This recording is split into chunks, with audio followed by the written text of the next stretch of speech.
So once you got the old male plug disconnected and you got your wire sticking out, take your new one.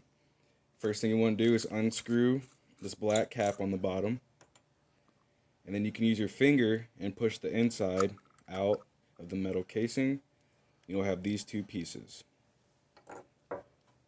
Take the black cap and you just want to put that on first.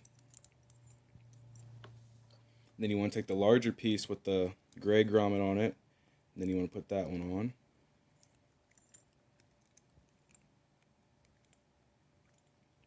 You want to go down a couple inches, give yourself some room.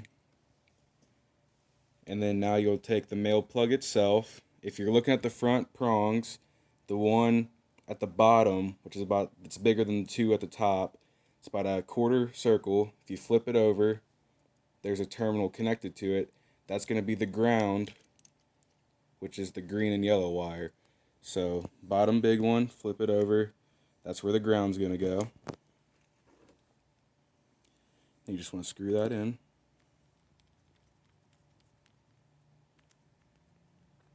Then give it a nice little tug to make sure it's in there all the way.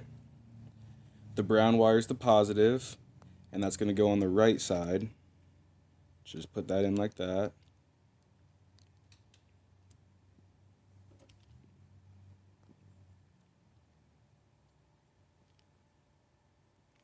You want to screw that one in.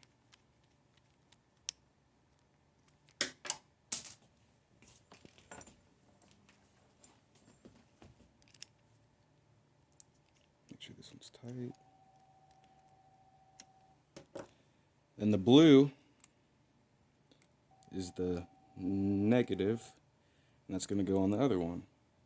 It's a little hard to get in there sometimes.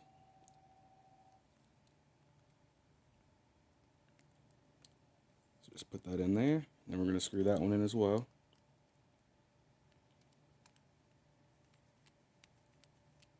Make sure it's nice and tight. And you'll see there's a little niche here on the side, and there's a niche on the bottom one too. So you just kind of want to push it up. If that comes out, it's okay. It's a little tricky to put back in, but just kind of shove it in there.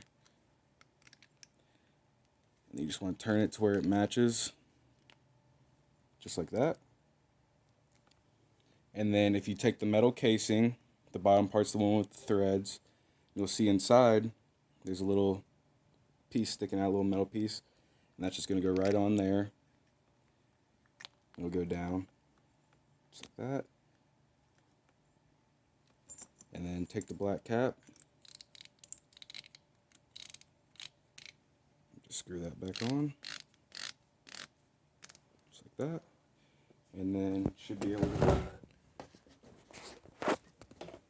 plug it in.